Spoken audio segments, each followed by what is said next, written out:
Chers amis, Boker Tov et Shabbat Shalom ou Mevorach en ce vendredi 4 août et déjà 17 du mois de Avechem Tovim Ul Shalom. Je suis racheté par Deborah Ross avec Arat Twitou pour l'élévation de l'âme de son papa, Léon Armand Yosef Ben Camille Céleste Ross. Zichrono Livracha Roch Hashem Tenachenu Began Eden Elion Bechol Ashuruvim Mimo Bichlal Arachamim Baselocho Bechen Yehi Ratzon Amen. Que le mérite de cette étude Bezrat Hashem, que le mérite de cette étude, Yalet Nishmato, Kezoar, Arakia, Bezrat Hashem. Merci bien sûr à Deborah Ross Twitou d'avoir acheté ce shiur pour son papa, Léon Armand Yosef Ben Camille Céleste Zechron Livracha. On pensera en même temps à l'élévation de l'âme chez le Kol Mété Israël, Gisèle Massel Bat Tzipora, Eliane Tsassé Bat Technina, Esther Bat Myriam, épouse Cohen, Salmon Fresh Ben Fortuné, Patricia Bezera, Vechen Sonia, Wene Bat Suzanne Sultan Shoshana, les Bet Krief ou les Lefel Favdalim. Une grande réfoua Shlemach Lama Meira pour toute notre liste. Bezrat Hashem Moratimi, Sarah Tablet Frat Myriam Ben Esther, Chaya Rocham Esther Bat Rivka, Jean Shlomo Ben Zera, Meir Ben Rotsufan, Ve Sarah Bat Sassia et leurs enfants, Joël Myriam Bat Sarah, Nossi, Rachel Bat Gezela, Sylvet, Vechen Hashem Matov, Chaya Bat Sarah. Mazal Tov Yvlin Bat Alice, Mishpachat Ben Shabbat, Chaya Sophie Bat Sheva Bat Chnina, Levana, Dvora Cohen Bat Esther, Shoshana réussite pour Yvlin.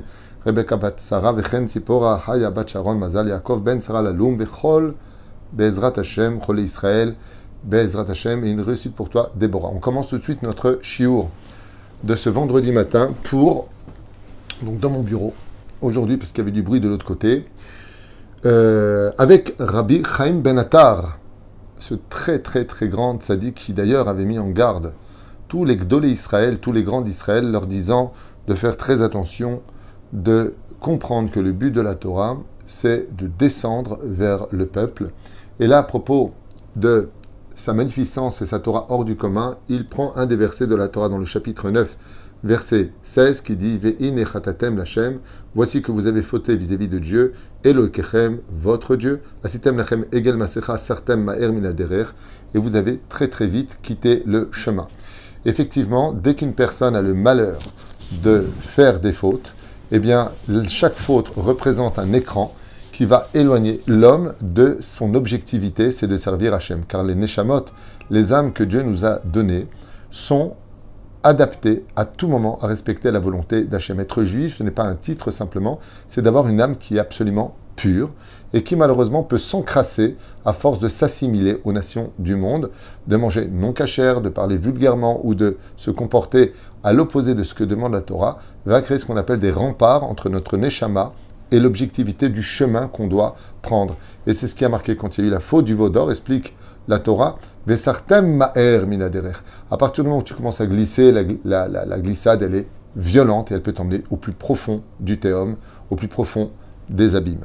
D'où l'importance, Bezrat Hashem, de ne jamais fauter. Comme le dit le roi David, Sour Mera va setov. Quitte d'abord le mal et après tu pourras faire le bien. Parce qu'il n'y a pas pire au monde que de faire du mal et de faire du bien. Quelque part, on mélange les deux. Vous savez à quoi ça ressemble? C'est comme si je mange un très bon milkshake à la vanille dans lequel je mets tout simplement du sel à l'intérieur. Alors tu viens, un milkshake à la vanille avec du sel, c'est immangeable. Mais c'est pas grave, il y a quand même du milkshake dedans, c'est quand même bon, c'est sucré. Mais d'accord, tu me mets du sucré avec du salé en quantité dans un truc qui se boit qu'avec du sucre. La Torah ne se mélange pas au mal. La Torah ne peut pas appartenir à quelqu'un qui d'un côté fait de la vodazara zara et de l'autre côté il va à la synagogue. Choisis ton camp, comme le dit le prophète Eliyahu Zachor Letov. Ad matay tesachakim al shte aseipim, ol Hashem ol Baal Peor. Ou vous êtes avec Dieu, ou vous êtes avec Baal Peor, comme le dira Moshe Rabbeinu avec la fameuse fausse Dieu. Hegel, qui rappelait dans cette paracha pour nous mettre en garde, pas pour nous faire du mal, mais dans le paracha de Ekev, la Torah vient nous rappeler, regarde, apprends de tes erreurs. Apprends de tes erreurs. Quand une personne me voit à la 3 semaines en me disant voilà, j'ai trompé ma femme et qu'est-ce que je dois faire aujourd'hui? Est-ce que je dois lui dire, pas lui dire? Je lui dis il y a une chose que tu dois apprendre de cela. Comment t'en es arrivé à la tromper? Ne te remets plus jamais dans cette position de te retrouver à la tromper. Apprenez de nos erreurs. Apprendre de ses erreurs, c'est les réparer. Parce que la vie est une école. Je ne vous dirai pas ce que je racontais après, peu importe. Mais en tout cas, quoi qu'il advienne, je lui dis qu'est-ce qui t'a fait tomber pour arriver là-bas? Le problème, trop parler, après j'ai fait rire, après on s'est retrouvé seul, et après. La Torah, elle t'a interdit de trop parler avec les femmes, elle t'a interdit de trop les faire rire, en plus vous vous êtes retrouvés isolés. Et à quoi? Tu croyais que ta kippa allait te sauver en te disant « Je suis l'Éternel ton Dieu » Non, la kippa, elle est sympa, mais elle n'est pas là pour te protéger de choses dans lesquelles elle t'avait dit sois une rempart. La reine Bezrat Hashem, sachez que chaque fois qu'on fait une avéra, n'importe laquelle, on a créé une espèce d'écran qui nous empêche de voir quelque part où est la route. Où est-ce qu'elle est la route? Je ne comprends pas, j'étais sur le chemin de la Torah. Vepitam Maninofel. Donc vous imaginez combien il est difficile pour celui qui vit dans le péché toute la journée de retrouver le chemin de la rectitude. כותב רבי חיים בן עטר היקר, הדגול החשוב, זכותו יגן על כל עם ישראל. אין לנו לחשוד באהרון הכהן שעשה את עגל הזהב מחצונו. Qu'on n'imagine pas une fraction de seconde que Aaron, cet homme si exceptionnel, frère de Moshe Rabbeinu, eh bien, a participé réellement à la faute du veau d'or. Adé Rabba ve'adé Rabba. Au contraire de tous les contraires. Gvar me'arega rishon bikshu me'Aaron asotegel. Car au premier moment, c'est vrai qu'ils ont demandé à Aaron de faire la faute du veau d'or. Mais ça, Aaron, limshor zman v'lakevet adavar. Et étant donné que Aaron a vu que leur volonté était de faire de l'idolâtrie. Et vous savez qu'une personne qui a de mauvaises pensées mais qui ne les met pas en action est considérée comme si qu'il n'a rien fait. Sauf pour l'idolâtrie. À partir du moment où une personne pense à faire de l'idolâtrie et qu'il ne l'a pas fait, c'est considéré comme si qu'il l'avait fait. Ainsi, Aaron a fait un calcul. Il a dit, mince, si vous me demandez de faire une statue d'idolâtrie, c'est comme si qu'elle était faite. Si je ne la concrétise pas, les nations du monde diront, mais ils n'ont rien fait, pourquoi Dieu les a punis? Car ils ne voient pas les pensées. Ainsi donc, à Aaron, en faisant le veau d'or, même s'il ne l'a pas fait, puisqu'il est sorti de lui-même, selon nos commentateurs, eh bien, a concrétisé la pensée et non pas fait l'idolâtrie, pour que les nations du monde comprennent et voient pourquoi Dieu va punir et voir tuer 3000 hommes vont mourir en conséquence de la faute du veau d'or, et que jusqu'à aujourd'hui, il n'y aura pas une seule génération qui paiera pas pour la faute du veau d'or. C'est l'ominastam que dans la paracha de Ekev, qui veut dire en fin de compte, vous écouterez ce que j'ai à dire, que Dieu nous rapporte les avantages et les bonnes choses qu'on a eues comme les mauvaises choses. N'oublie pas que la vie est une école, comme on l'a dit tout à l'heure, et qu'il faut apprendre de ses erreurs. Ne refaites pas la faute du veau d'or, car jusqu'à la fin des temps, en 2023, au sage de nous dire une chose incroyable. Et écoutez bien ce message de nos chachamim. Des fois, on souffre énormément et on ne comprend vraiment pas pourquoi on souffre. Mais mec, à ce point-là, j'ai été mauvais dans ma vie. La Gemara nous dit, sache une chose, Tzadik. Il n'y aura pas une génération, je ne sais pas si la Gemara, je ne me rappelle plus, si c'est la Gemara ou un commentaire, je ne me rappelle plus. Peu importe. Il n'y aura pas une génération où tu ne paieras pas la faute du veau d'or. Des fois, tu ne sais pas pourquoi tu payes. En réalité, tu payes pour payer la taxe que Dieu nous a pardonnée pour la faute du veau d'or. Donc, ce n'est pas la peine de chercher spécifiquement chez toi. Mais le problème qu'il y a, c'est qu'on a une dette pour toutes les générations tant qu'on perpétuera cette faute. C'est-à-dire que quelque part, la faute du veau d'or dont on nous parle aujourd'hui n'est pas historique, elle est actuelle. Nous reconcrétisons, sinon on ne paierait pas. Dieu n'est pas injuste. Quand il pardonne, ce n'est pas pour te faire payer. Mais si tu perpétues cette faute, alors tu as toutes les raisons de la payer. Pitrila, Amar, Sheavo. Donc pourquoi est-ce qu'Aaron a fait ça? Il dit, tout simplement pour gagner du temps, le temps que Moshe redescende et qu'il n'aurait pas à danser autour de ce veau d'or. Et qu'est-ce qu'il a fait? Il a demandé de rapporter l'or des femmes. Pourquoi? Parce qu'il savait, Aaron, que les femmes n'iraient pas faire d'Avodazara, ils ne feraient pas d'idolâtrie, et donc de leur demander les boucles d'oreilles. Une femme est très proche de ses bijoux. Ainsi donc, ça aurait provoqué des querelles entre eux, mais en tout cas pas la faute du veau d'or.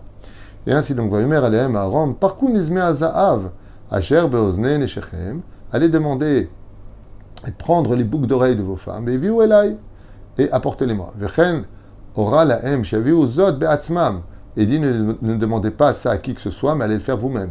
Velo allié des shaliach, et pas par l'intermédiaire d'un envoyé. Shatsa egel charat, bo Aaron charitot betsurot shonot ou meshonot. Quand le veau est sorti de lui-même. Alors, plusieurs façons de nos commentateurs, savoir comment le veau est sorti. Il est sorti de lui-même. Et selon Rabbi Avraham Azoulay et d'autres commentateurs, c'était pas une statue qui était figée, c'était un veau qui broutait, qui marchait parmi les autres et qui disait « c'est moi qui vous ai sorti du pays d'Égypte », entre guillemets.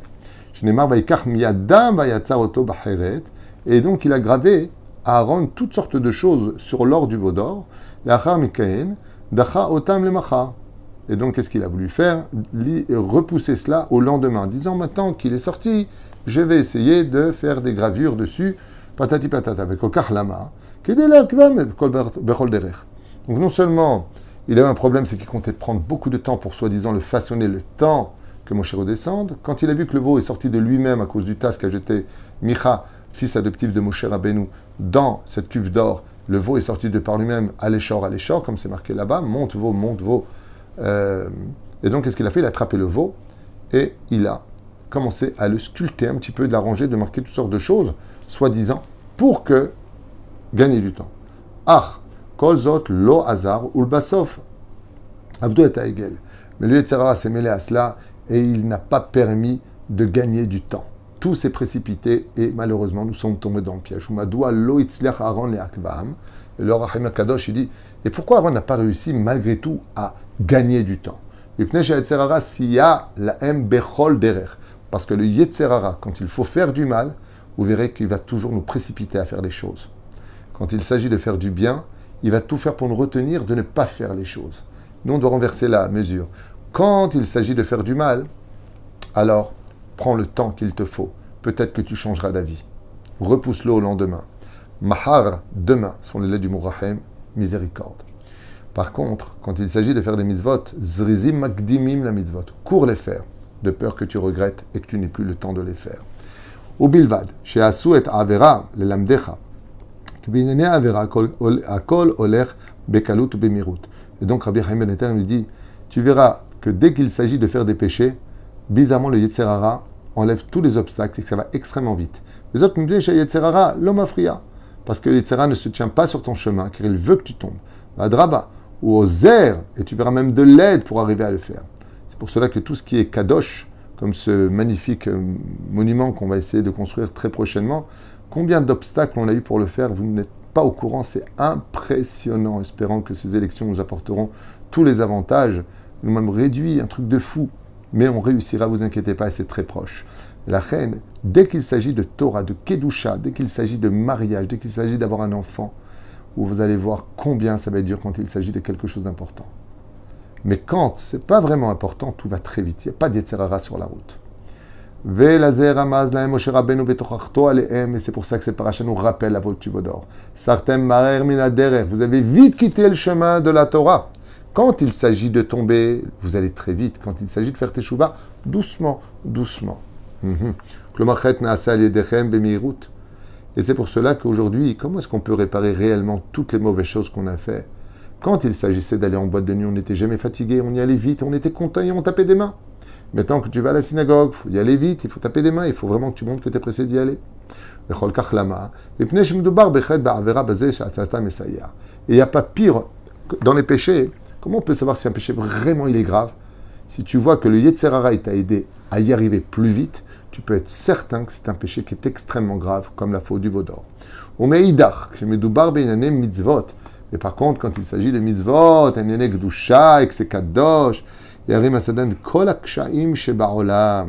peux être certain que le Yetzer Hara, jamais, au grand jamais, il te laissera faire, il te fera même regretter après, avant la mitzvah, il va tout faire pour t'en empêcher. Une fois que tu l'as fait, il va tout faire pour t'apporter des arguments pour le regretter. Tu as vu comment il t'a répondu, tu as vu comment il a fait. C'est pour cela que tout ce qui est rapide, fais très attention dans ce monde. C'est pour cela qu'avant de faire chaque chose, n'oublie pas un détail. Réfléchis bien si ce que tu fais est conforme à la halacha et que c'est la volonté d'Hachem.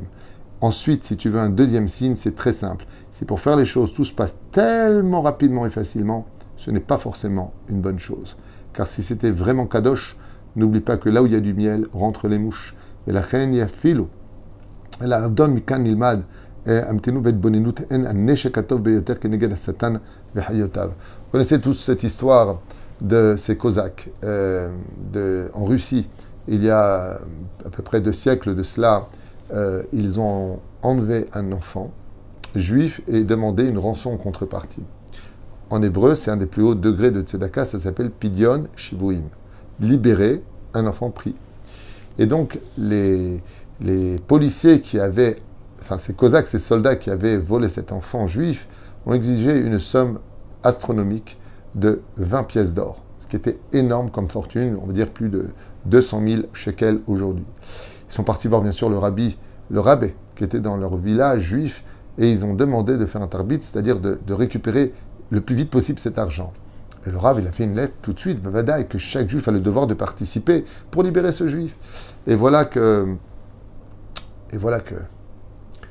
en l'espace d'une heure, la somme a été réunie. Le Rav, il a dit, vous avez réuni toute la somme? Il a dit oui. Grâce à Dieu, tout le monde a bien participé à cette mitzvah, ils se sont empressés en plus. Le Rav, il a dit, c'est très simple. C'est moi qui vais aller libérer le juif, et j'ai besoin de Réhouven et de Gad. Pourquoi aller chercher Réhouven et Gad? Il dit parce qu'ils sont très forts physiquement, ils s'entraînent, ils font du sport, j'ai besoin d'eux, et qu'ils prennent des bâtons avec eux.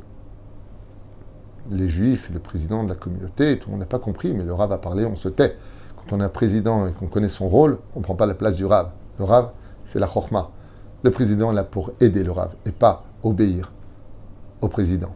C'est-à-dire le Rav n'est pas là pour obéir au président. Quand il s'agit de Torah, de mitzvot, c'est le Rav qui dirige, le président n'a pas ce rôle. Et voilà qu'ils arrivent exactement là où il avait demandé, au croisement des chemins. Et le Rav voit le jeune juif, il voit 3 baraqués comme ça avec des habits de cosaques, de l'armée. Il regarde Réhouven et Gad, il leur dit « Frappez-les très fort ». Les cosaques sont surpris et ils prennent une tannée. Les 2 juifs les fracassent de coups. Seulement au même moment, un contingent de cosaques arrive avec son capitaine. Et il voit de ses propres yeux 3 soldats à lui frappés par des juifs. C'est l'extermination de tout le village. Il les sépare et il demande, en voyant ces soldats blessés, de quel droit, vous en plus le rabbin des juifs, vous osez lever la main sur les soldats du tsar? Mais vous voulez vous suicider? Vous êtes condamné à mort. Il lui dit, attendez un instant. Avant de nous dire si on est condamné à mort ou pas, vérifiez si ce sont vraiment des Cosaques et si ce sont vraiment les soldats du tsar. Effectivement, après vérification, c'était 3 brigands qui s'étaient déguisés en Cosaques pour voler de l'argent aux Juifs et enlever cet enfant, soi-disant l'accusant de je ne sais pas quel méfait. Alors le capitaine, bien sûr, a fait pendre tout de suite ces 3 malfaiteurs et a posé la question au rabbin en lui disant « Mais comment vous l'avez su? Nous, on a vérifié, on a vu leurs papiers, on a vu que c'était faux. Ils appartiennent à aucun numéro, aucune caserne. Mais vous, comment vous l'avez su ?» Il dit « Ah, c'est très simple.